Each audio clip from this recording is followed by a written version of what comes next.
Hey artists, we're going to practice figure drawing inspired by the artist Keith Haring. He was an artist who worked in the 1980s and he was inspired by pop culture like cartoons, street art, and music. So before we get started, we're going to watch this quick documentary so you know a little bit more about this artist. The New York subway, where an average of 5.65 million riders use the system on a daily basis. Not a bad size audience for a starving artist. Yet, most still seem to go unnoticed. Then there's Keith Haring, an American graffiti and pop artist known for turning the subway into his own personal canvas. Born in 1958 in Reading, Pennsylvania, Haring fell in love with drawing at an early age, fascinated by the cartoon art of Walt Disney and the illustrations of Dr. Seuss. After graduating high school in 1976, he briefly attended the Ivy School of Professional Art in Pittsburgh, where he studied commercial art. Soon realizing he wanted to take his career in a different direction, Haring dropped out after only 2 semesters. He would then spend his free time studying and admiring other artists of that time. Discovering a new passion for involving the public in his own art, he decided to move to New York City in 1978 and study painting at the School of Visual Arts. This would become one of the best career moves he would ever make. At the height of the graffiti culture and home to a thriving underground art scene at the time, New York left the door wide open for Haring and his yearning to create. Completely caught up in the energy and spirit of the scene, he began to organize solo art shows and performances at local venues like Club 57, a popular hangout for visual artists and musicians. He started to use the black, empty advertising panels on the subway station walls for his own artwork. Using white chalk, Haring filled the panels with simple images made up of clean lines and cartoonish characters. Some of his signature and iconic drawings included dancing figures, a barking dog, and the radiant baby. Haring quickly gained popularity in the art world and the attention of New York City commuters, and even the city authorities, who were quick to cover his work with paid advertisements. By the mid-80s, he was having exhibitions and creating large murals all over the world. One of his most iconic murals was done on the Berlin Wall, where he portrayed linked figures in the colors of the German flag, symbolizing the quest for unity between East and West Germany.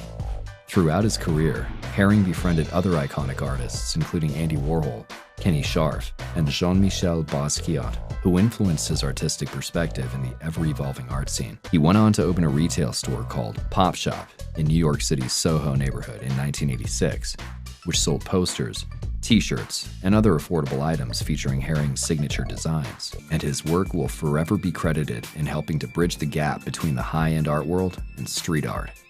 His work might be completely covered one day, but his impact will forever continue to be seen all over the world. Now take a look at these figures by Keith Haring. Notice that they are kind of like stick figures.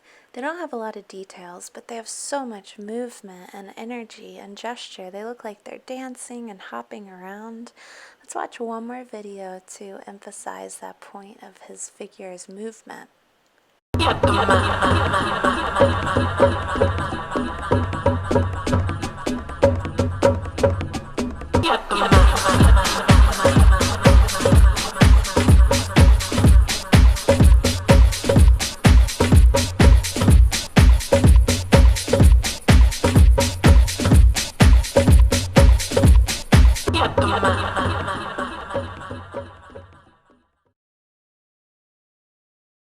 Alright, so let's start our drawing for this week.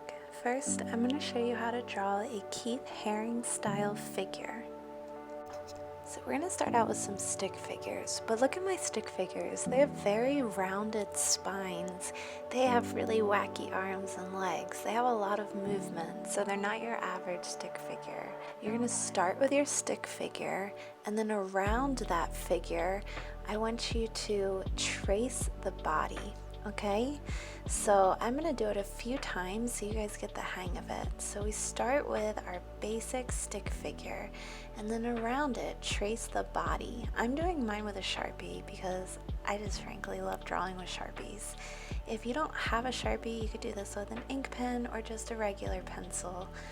It's just easier to erase if you have a Sharpie. So notice that all of these figures have very dynamic poses. So that's what I want you to think about for this project.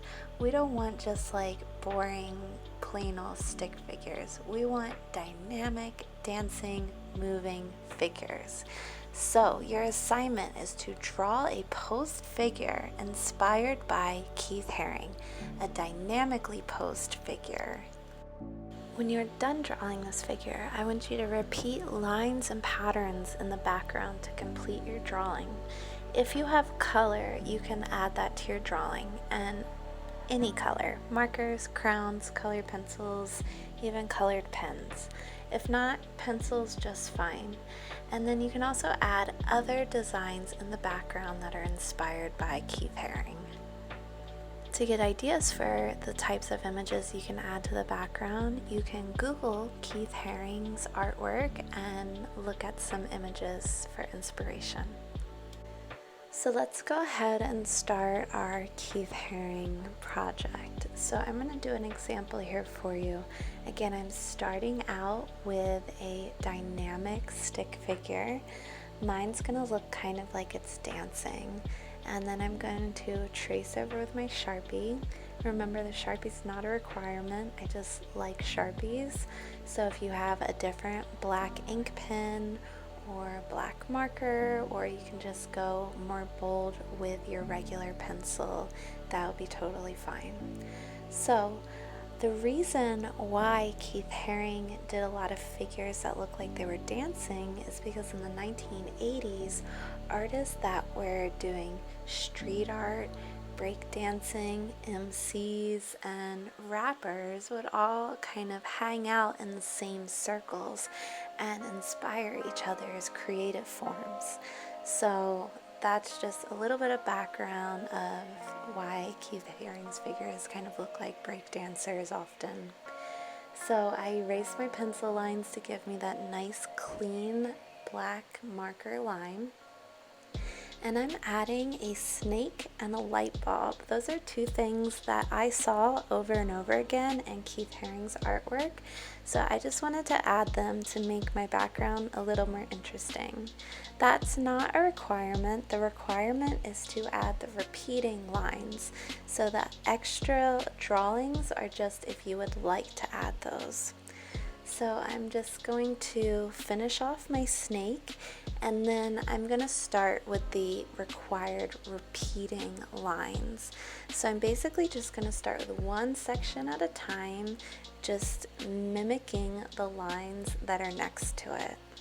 Okay, so I start by going around the big shapes, and then I'm going to go back into the smaller sections once I have that mapped out, like this.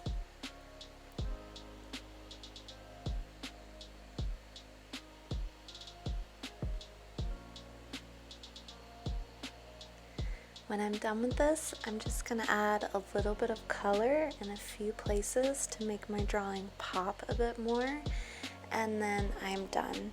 If you don't have color, what you could do to make your figure pop out from all of those lines is maybe you could just completely color in your Keith Haring figure with pencil or marker if you're using that.